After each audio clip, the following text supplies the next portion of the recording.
बोले श्री शंखेश्वर पार्श्वनाथ भगवान की जय।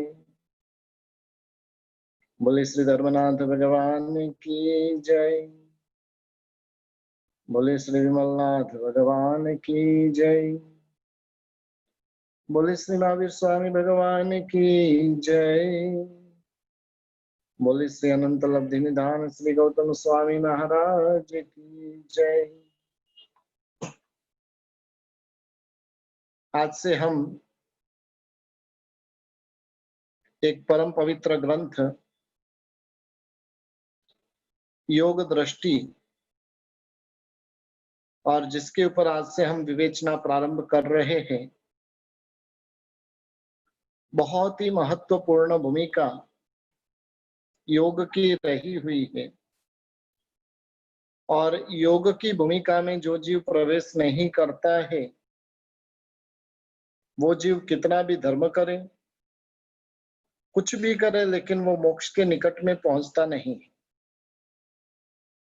हमारी आत्मा कहाँ पर रही हुई है, किस प्रकार से रही हुई है, और उसका विज्ञान जानने के लिए बहुत ही महत्वपूर्ण भूमिका जो रही हुई है, वो योग की दृष्टि की रही हुई है।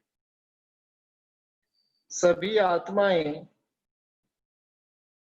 अनादिकाल से मोह की निद्रा में, गाढ़ निद्रा में सोई हुई है। मोह और अज्ञान, इन दोनों की परतंत्रता के कारण पहले नंबर में मोह पड़ा हुआ है आत्मा के भीतर में, और दूसरे नंबर के अंदर अज्ञान पड़ा हुआ है। काफी लोग होते हैं कि अज्ञान को सुख का कारण मानते हैं,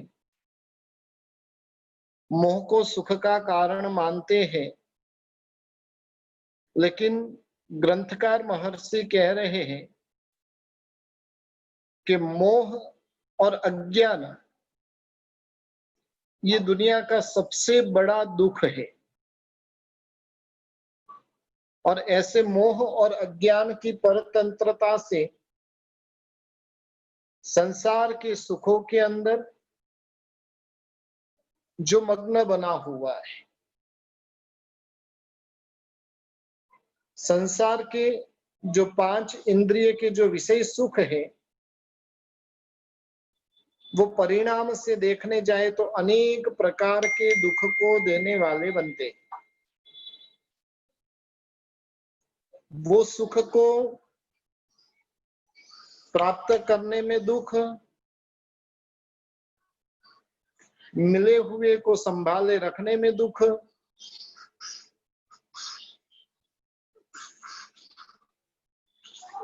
और जब उसका वियोग होता है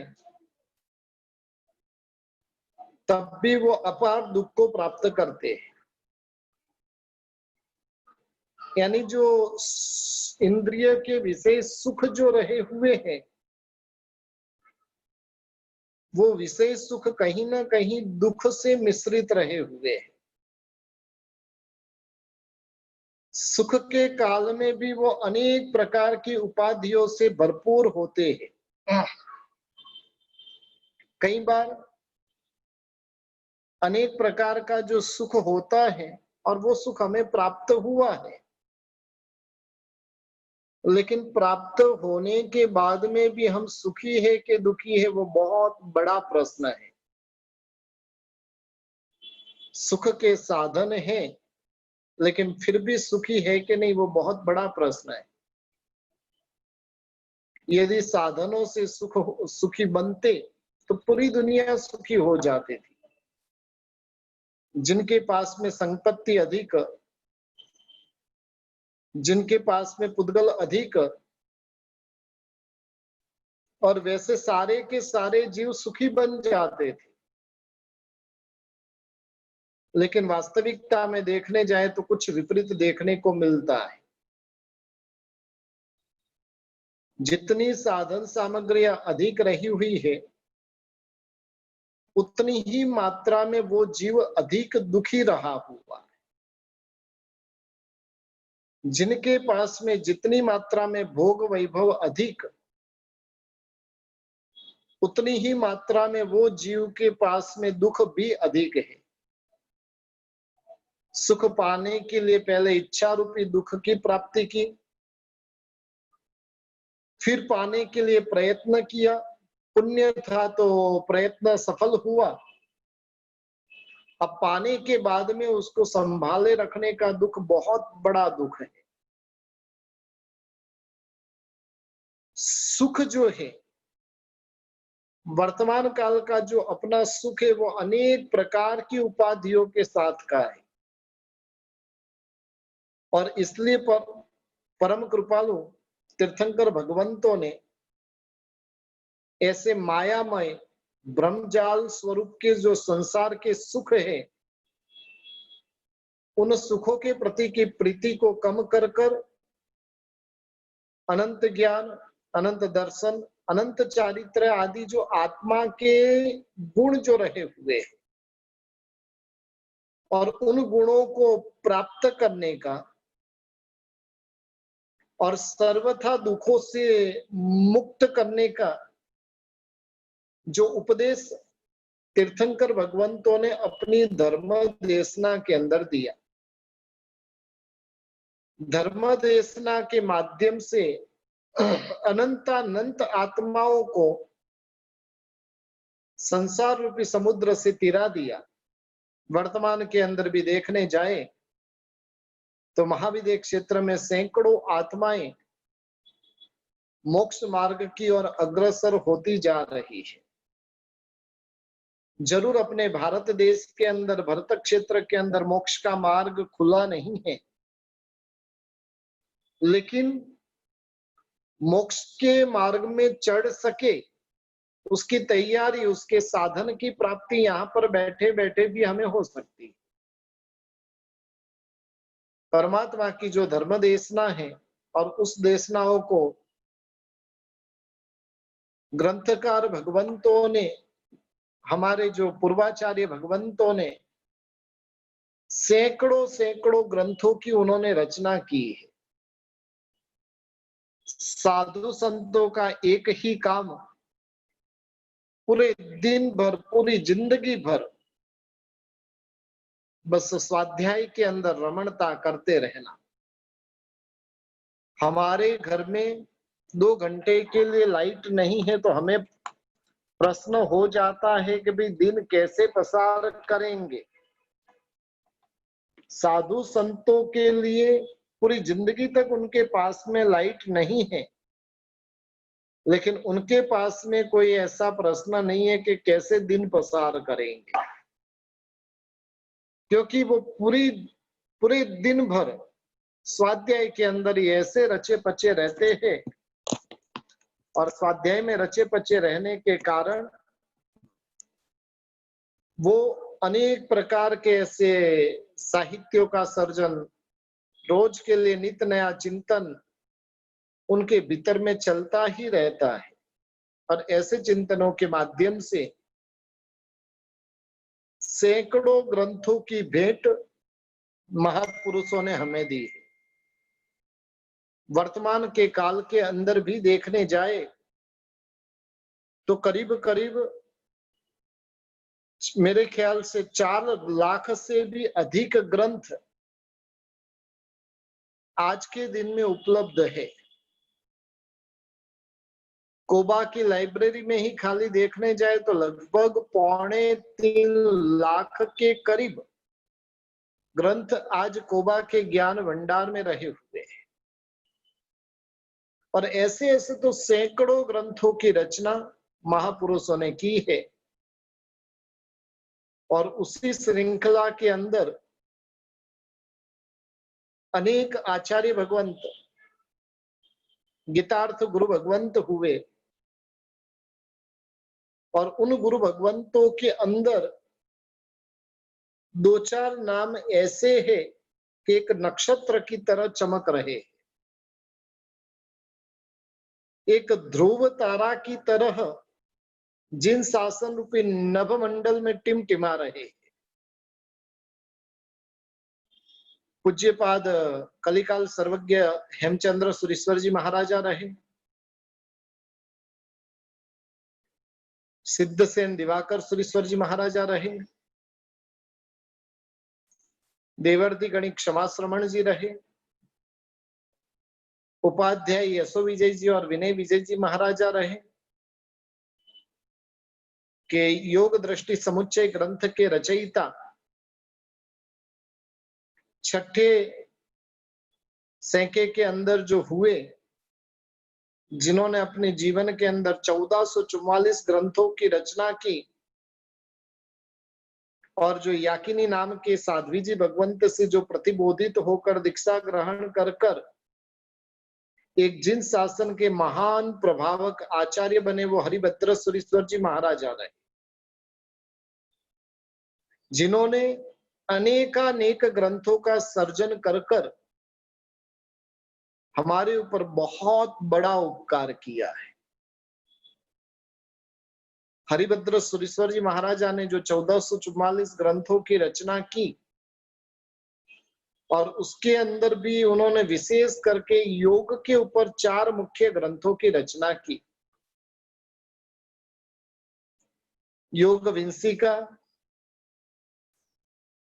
योग शतक,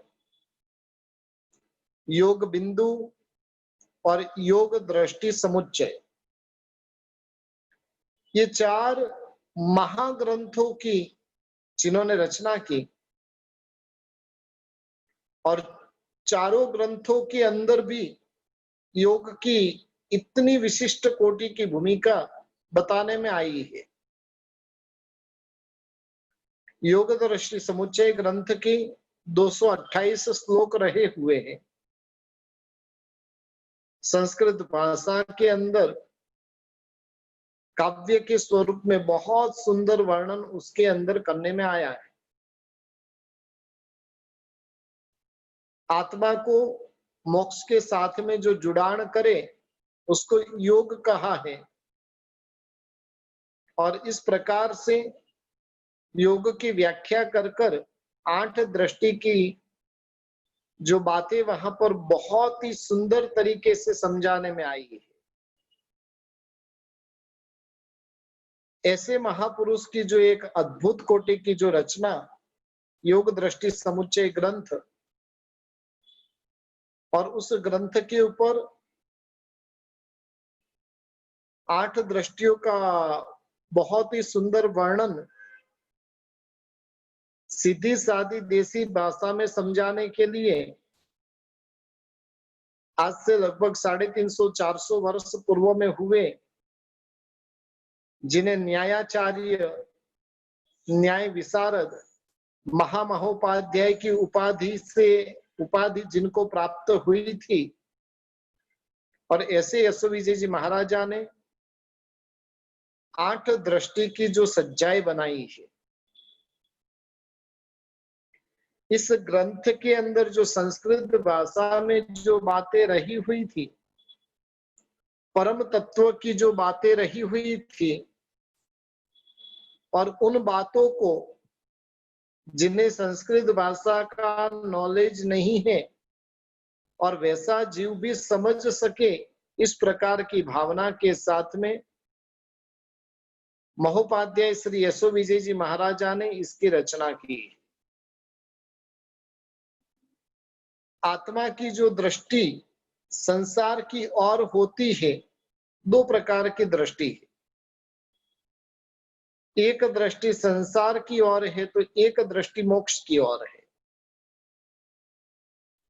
एक दृष्टि पुद्गलों के अंदर रमणता करने में है तो दूसरी दृष्टि आत्मा की शुद्धि करने में है। और इस प्रकार से जीव किस प्रकार की भूमिका में रहे हुए है, उसको बताने के लिए पूज्यपाद हरिभद्र सुरेश्वर जी महाराजा ने उसको 8 भागों में विभाजित किया है। किस प्रकार की कौन से जीव की दृष्टि है, संसार की ओर है कि आत्मा की ओर है। पहले हम चिंतन कर लेवे, अपने आप को ही हम पूछे, हम आराधना साधना अनेक प्रकार की अपने जीवन के अंदर करते हैं, और उन आराधना साधना में हमारी दृष्टि आत्मा की ओर कितनी और संसार के सुख की ओर कितनी। जगत के लगभग लगभग जीव जो रहेंगे उनकी दृष्टि संसार की ओर रही हुई है। बहुत ही कम जीव हैं कि जिनकी दृष्टि आत्मा की ओर रही हुई। पूजा की, आनंद आ गया, जिन वाणी का श्रवण किया कर्ण को अच्छा लग गया, प्रतिक्रमण किया और झंकारा का आनंद आ गया, सामायिक की और सामायिक जुत्तो करते हुए आनंद आया कि हाथ से छुटकारा मिला। ये सारी दृष्टि धर्म करते हुए भी अपनी दृष्टि संसार के ओर रही हुई, और आध्यात्मिक दृष्टि जिसके भीतर में रहेगी उसको धर्म की पूर्णता का आनंद नहीं, लेकिन धर्म छोड़ने का दुख उसके भीतर में रहता है। सामायिक पाड़ने की एक छोटी सी क्रिया हम करते हैं,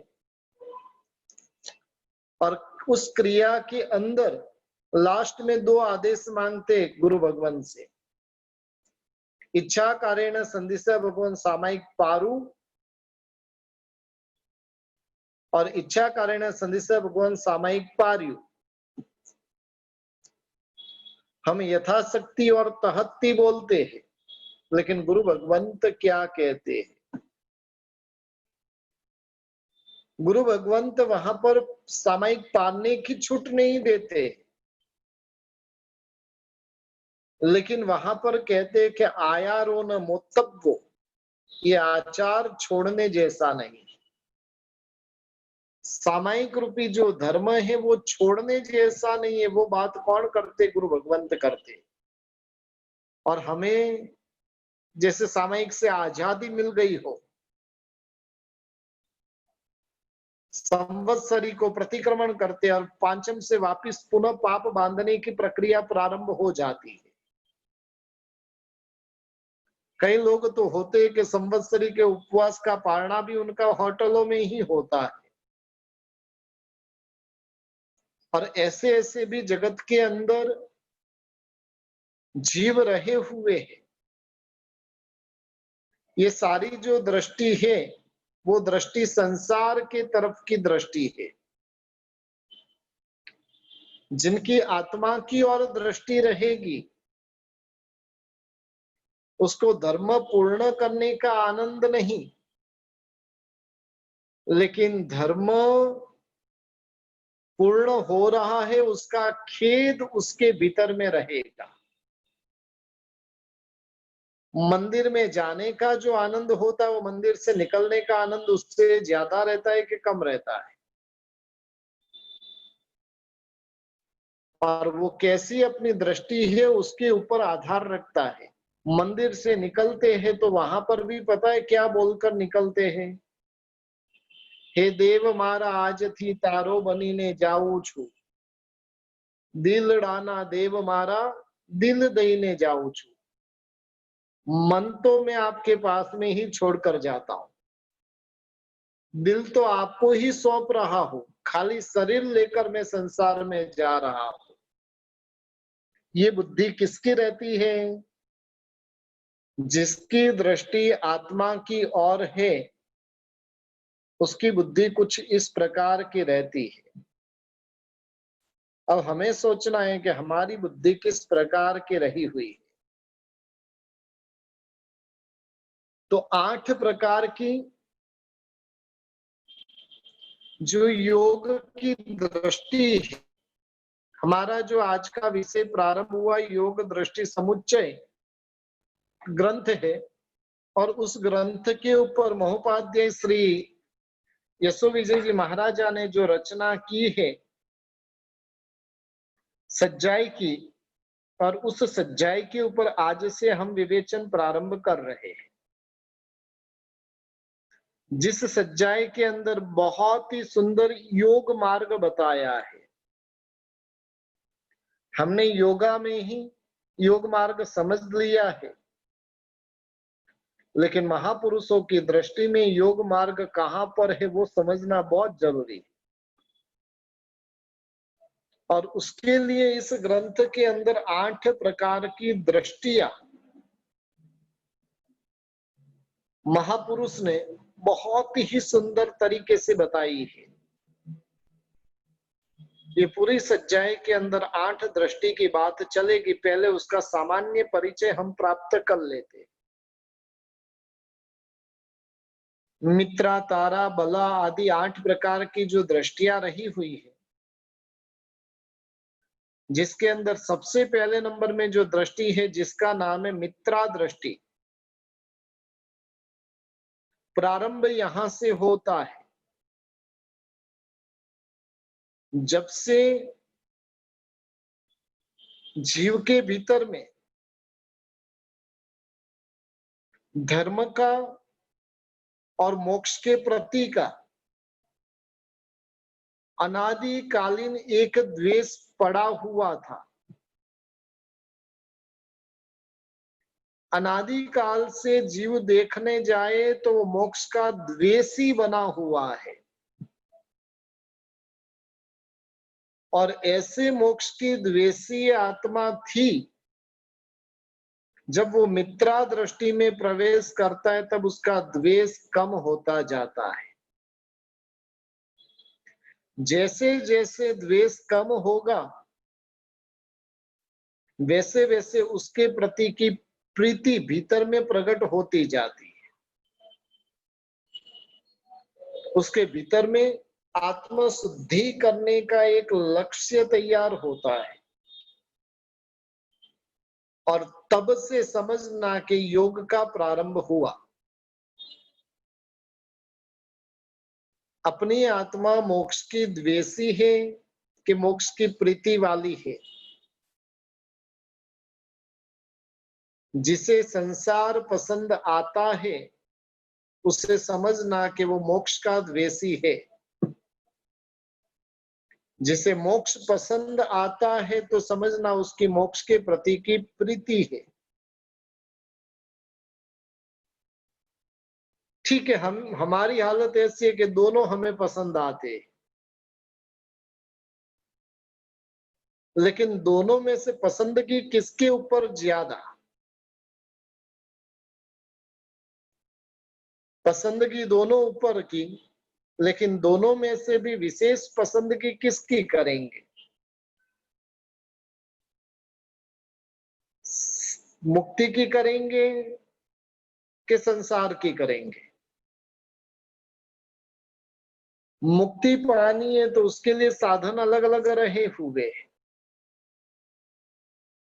संसार को पाना है तो उसके साधन अलग अलग रहे हुए हैं। अब हमें क्या पसंद है? मित्रा दृष्टि में जो रहा हुआ जीव होता है उसके भीतर में जो अनादि काल से मोक्ष के प्रति का जो द्वेष था, और वो द्वेष अब धीरे धीरे कम होता जा रहा है।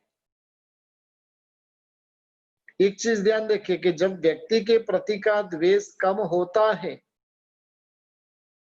तब क्या होता है, उसके प्रति कुछ प्रीति उत्पन्न होती जाती। मोक्ष के प्रति का द्वेष जैसे जैसे कम होता जाएगा वैसे वैसे मोक्ष के प्रति की प्रीति, आत्मा के प्रति की प्रीति भीतर में उत्पन्न होती जाएगी।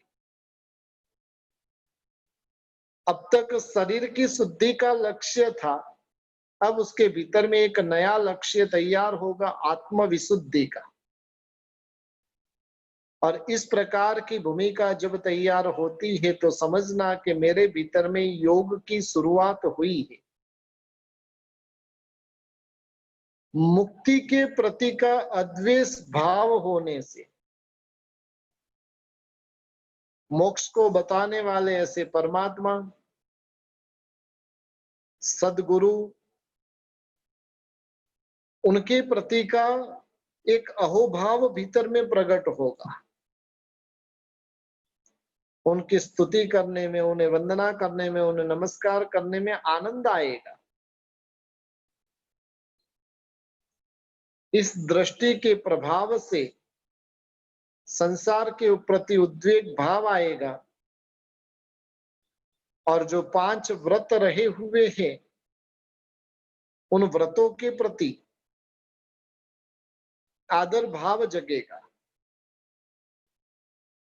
स्वयं व्रतों का पालन नहीं कर सकता है तो जो मुनि महात्मा इन व्रतों का पालन कर रहे हैं उन्हें औषध आदि का दान देगा।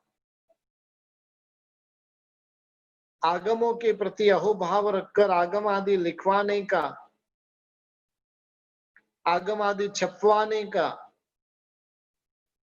और उसकी प्रभावना करने का वो कार्य करेगा।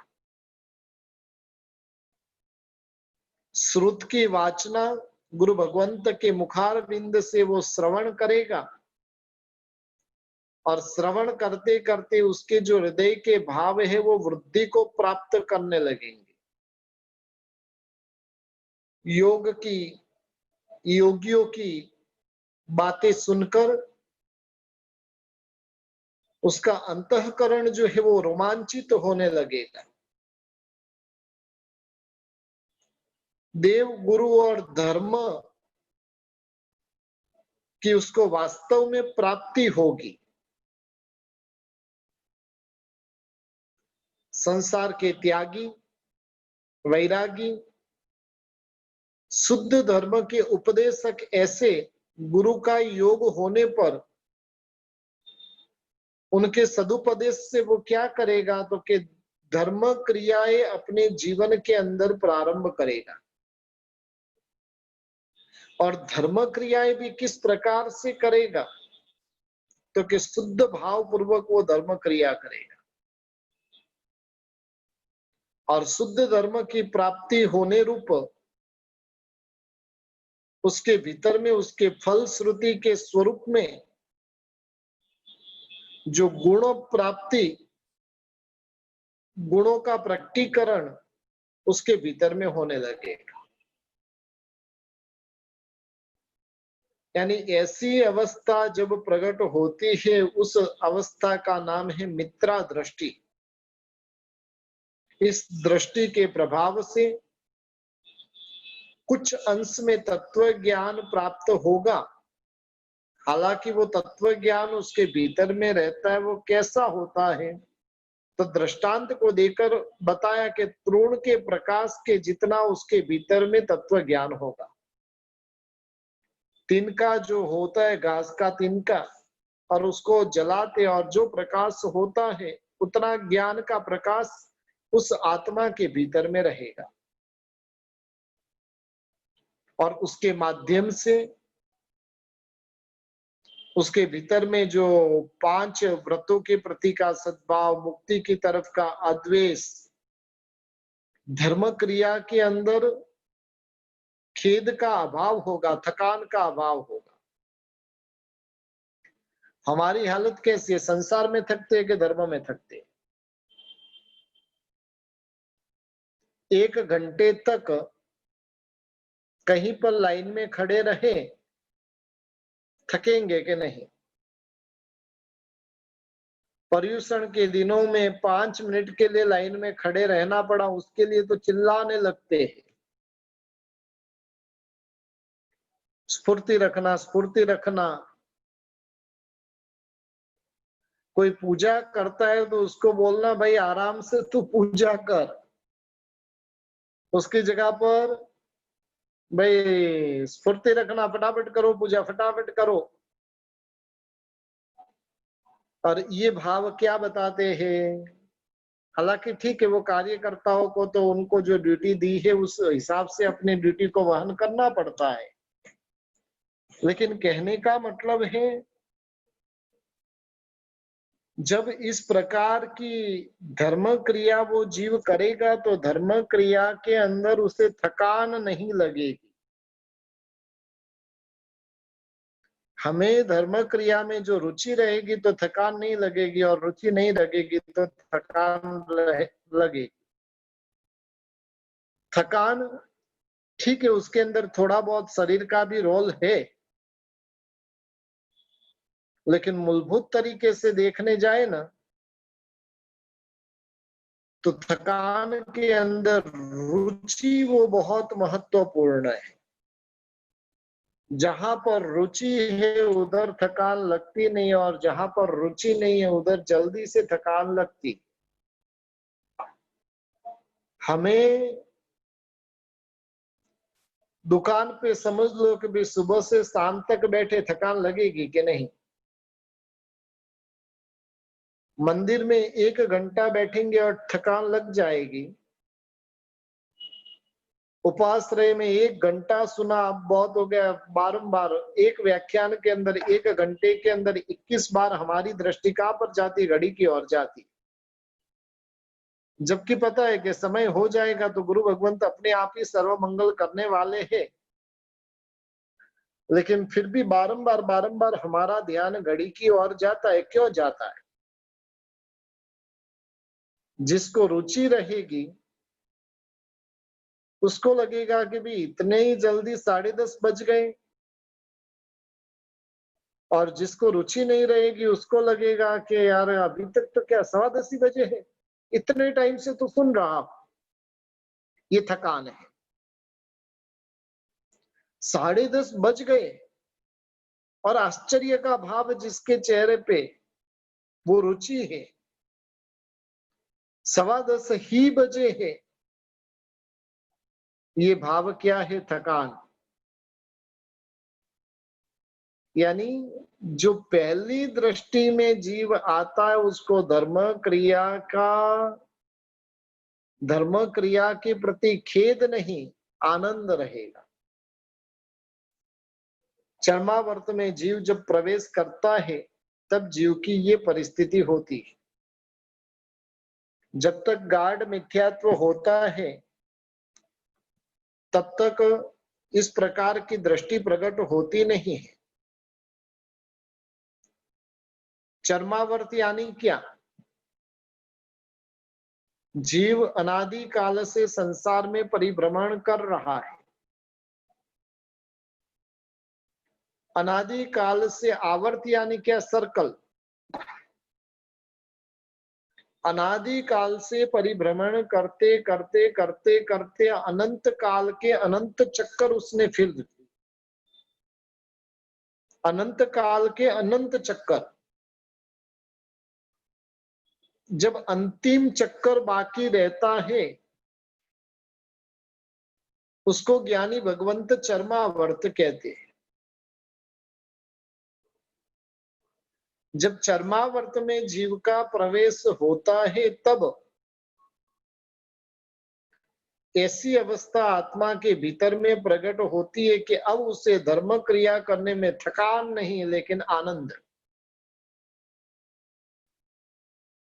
गाढ़ मिथ्यात्व का जिसके भीतर में उदय होता है उसे ये ऐसी अवस्था उसे प्राप्त नहीं होती।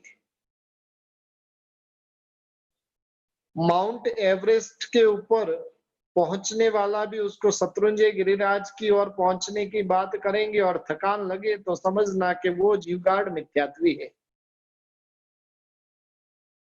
और ऐसी अवस्था कब प्राप्त होती है? तो कि चरमावर्त में होती है जब उसके आत्मा के ऊपर लगा हुआ जो भाव मल है, भाव मेल है, राग द्वेष मोह कर्म कसाय, ये सभी जो भाव मल रहे हुए और वो जब क्षय होंगे, मिथ्यात्व का जो जोर अब तक चल रहा था वो कुछ मंद होगा, और तब जीव को ये पहली दृष्टि की प्राप्ति होती है। यानी पहले नंबर की दृष्टि जो है, जिसका नाम है मित्रा दृष्टि, उसके बाद में जीव को दूसरी दृष्टि प्राप्त होती है, जिसका नाम है तारा दृष्टि। मित्रा दृष्टि के सतत अभ्यास से धर्म की ओर की उसके भीतर में विशेष दृष्टि प्रकट होगी। उस दृष्टि का नाम है तारा दृष्टि।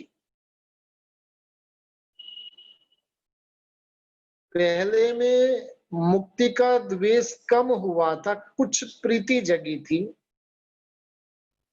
दूसरे के अंदर वही प्रीति विशेष मात्रा में प्रकट होगी। धर्म का आचरण करने की एक विशेष भावना उसके भीतर में प्रकट होगी। तत्व ज्ञान भी कुछ विशेष होगा। यहाँ पर जो प्रकाश होता है वो गोबर जो होता है,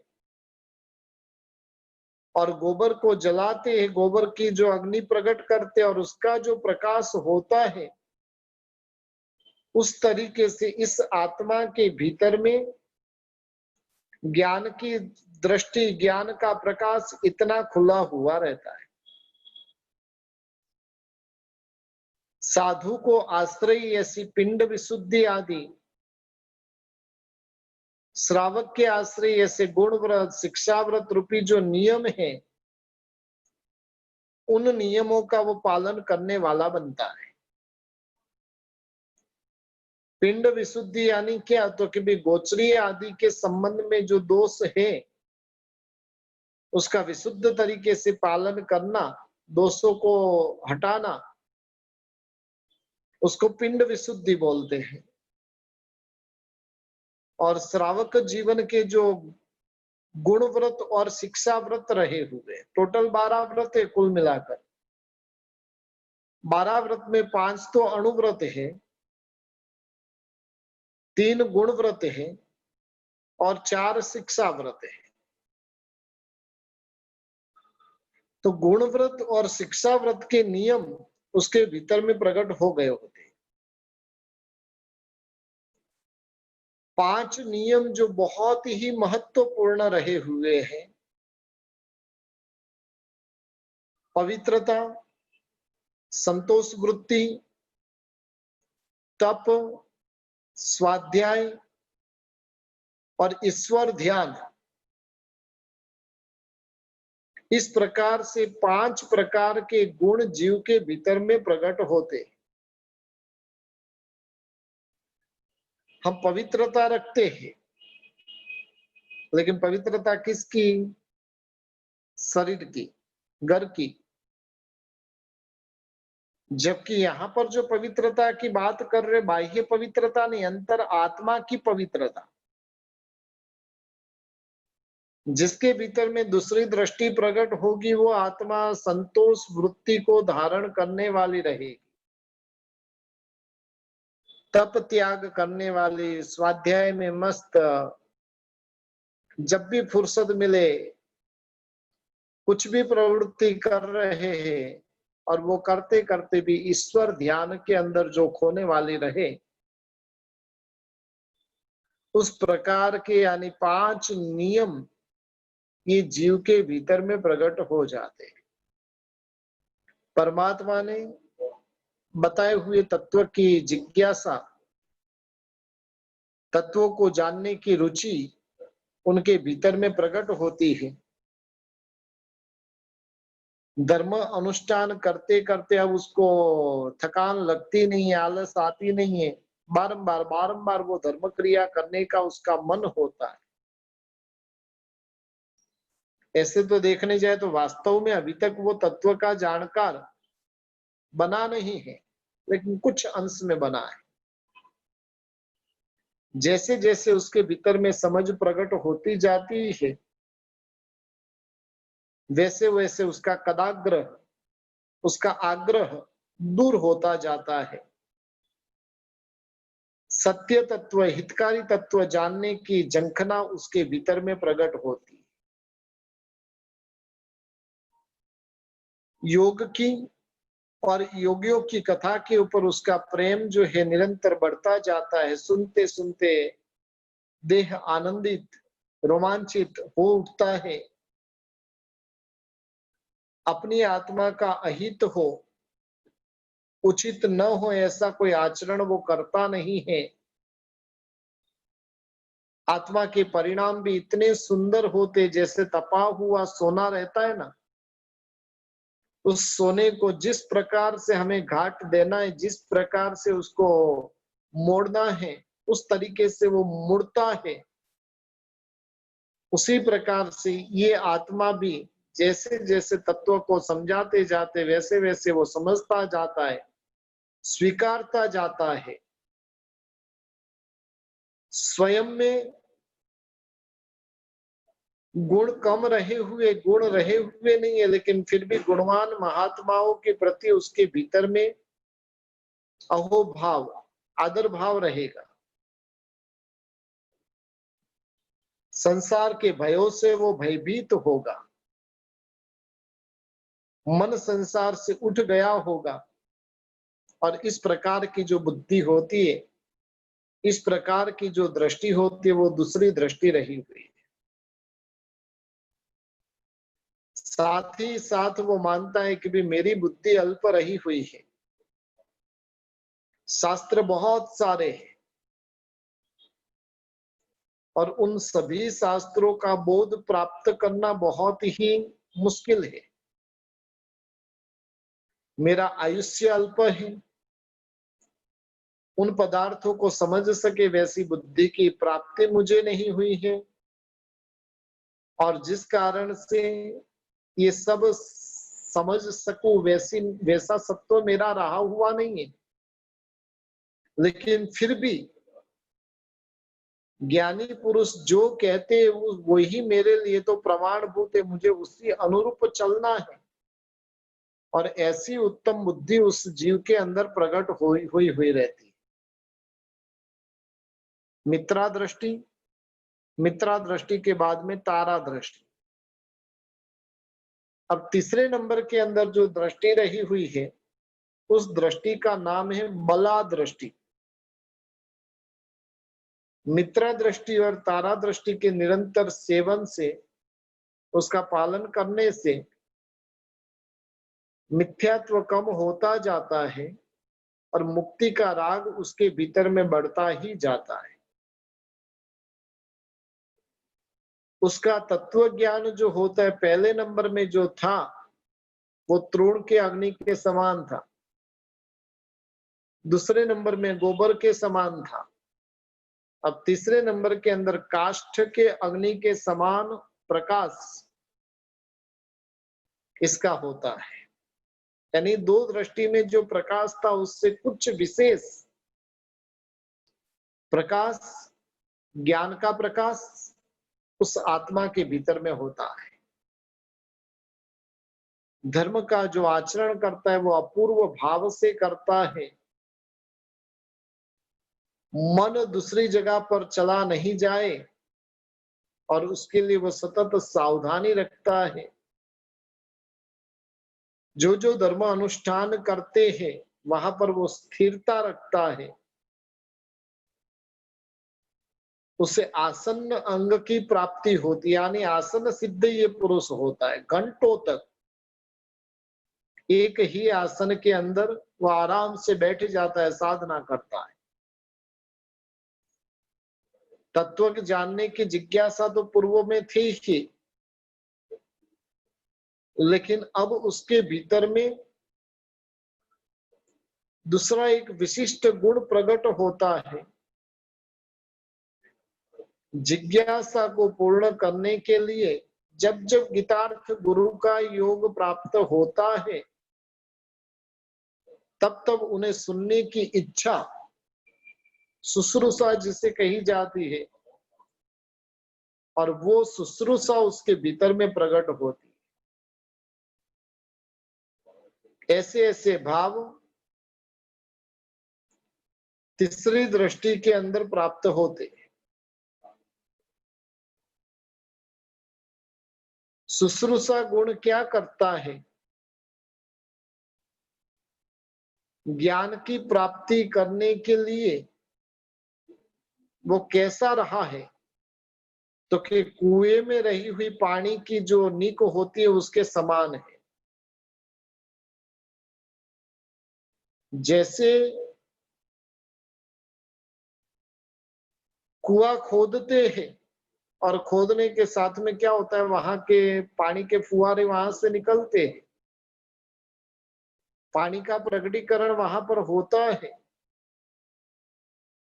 उसी प्रकार से उसके भीतर में शुश्रूषा गुण रहा हुआ है और जिस कारण से वो जहां पर भी उधर उसे ऐसा बोध का निमित्त मिलता है वहां पर वो उपस्थित हो जाता है, बोध प्राप्त करने का प्रयत्न करता है। यदि शुश्रूषा गुण नहीं रहेगा तो शास्त्र श्रवण भी व्यर्थ है। शुश्रूषा गुण नहीं रहेगा तो शास्त्र श्रवण करते हुए भी उसे आनंद नहीं, लेकिन खेद प्रकट होगा। सुनने वाले के ऊपर बहुत बड़ा आधार रहा हुआ है। वक्ता के मुखारविंद से बातें तभी निकल पाती है जब सुनने वाला व्यक्ति बराबर से रहे। तो सुनने वाला व्यक्ति इधर उधर गल्ले तल्ले कर रहा है तो सुनाने वाले को भी आनंद आएगा नहीं। चौमासा लगने के बाद में आचार्य भगवंत ने कम से कम 10 बार मुझे कह दिया, प्रवचन देने में जो आनंद आना चाहिए वो आनंद नहीं आ रहा है। क्योंकि रोज के लिए जो 400, 500, 700, 1000 की श्रोताओं की संख्या देखी हो और जब 10-20 ही बैठे हुए और 10-10 में भी काफी लोग तो ऐसे हैं कि जिनमें अब कोई परिवर्तन की गुंजाइश नहीं है। अब 60 के बाद 70 के बाद सुनने वाला क्या परिवर्तन करेगा? अब युवा वर्ग रहे तो सुनाने में भी आनंद आए। आपको पता है कि इधर मैं कितना भी खुदाई करूंगा लेकिन यहां से मुझे कुछ मिलने वाला ही नहीं है, तो क्या करोगे? व्यर्थ प्रयत्न कौन करेगा? यानी कहने का मतलब है परिवर्तन की गुंजाइश कहां पर है? युवाओं के अंदर जो है वो वृद्धत्व में उतनी करने की शक्ति नहीं है। समझ भी लिया तो वो सत्व तो होना, वो शक्ति तो होनी। इसलिए सुनने वाला श्रोता आपके सामने बैठा हो। अब तो मुझे भी आदत हो गई मोबाइल को सुनाने की। शुरुआत में तो 7-8 दिन तो इतना परेशान हो गया था कि बोलना तो बोलूं क्या, और उसमें भी कोई पापड़ बेल रहे हो, कोई रोटी बेल रहे हो, कोई खाना खा रहे हो, फिर बोलना है, भारी टेंशन हो जाता है। इसलिए फिर मैंने तो नियम कर दिया कि सामने कोई भी एक व्यक्ति जो बराबर सुन रहा है उसको बिठा दो, और वो सुनता है तो फिर मुझे लगता है कि हाँ सब सुन रहे, फिर सुनाओ। कहने का मतलब है कि शास्त्र श्रवण भी जो शुश्रूषा गुण नहीं होता है तो सुनते सुनते आनंद की प्राप्ति नहीं होगी, शरीर हर्षित प्रसन्न नहीं होगा। जिस प्रकार से बहरा व्यक्ति रहे और उसके सामने गायन गाना, कैसी हालत होती है। एक बार कोई गांव के अंदर बारात आई हुई थी। अब उनके जो जमाई राज थे, अब उनके सामने ढोल पिट रहा है, वो ढोल बजाते बजाते ढोल फूट गया, लेकिन सामने वाला कुछ दे नहीं रहा है। तब किसने बोला, भाई उनको ये नहीं है, तेरे 100 ढोल फूट जाएंगे तो भी इनको कोई असर होने वाली नहीं। यानी बहरा व्यक्ति है और उसके सामने कितना भी ढोल बजाए सब व्यर्थ है।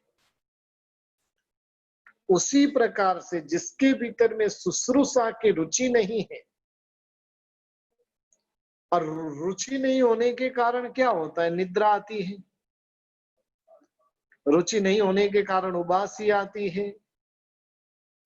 अनेक विघ्न वहां पर उत्पन्न होते रहते हैं। और रुचि जहां पर शुश्रूषा गुण आ गया, सारे के सारे जो विघ्न हैं वो दूर हो जाते हैं। तो इस प्रकार से तीसरी दृष्टि के अंदर जीव के भीतर में शुश्रूषा गुण प्रकट होता है।